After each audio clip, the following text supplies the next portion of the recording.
Benteng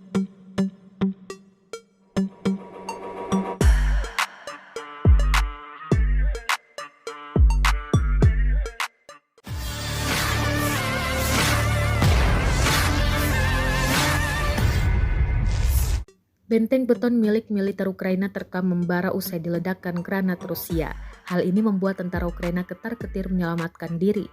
Rekamannya beredar di Telegram pada Sabtu 20 Januari 2024. Dalam keterangan unggahan disebutkan, benteng beton tidak menyelamatkan tentara angkatan bersenjata Ukraina. Drone dari pasukan khusus ke-58 dari Korps Angkatan Darat Rusia dengan serangan tepat pada benteng tersebut menyebabkan kebakaran di dalamnya yang memaksa tentara angkatan bersenjata Ukraina untuk meninggalkan struktur beton dan tetap berada di udara terbuka. Akibat kebakaran tersebut, benteng itu terbakar hingga ke dalamnya. Beruntung pasukannya dapat selamat. Rekamannya kini telah menuai berbagai komentar dari warganet.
Download Tribun X sekarang, menghadirkan lokal menjadi Indonesia.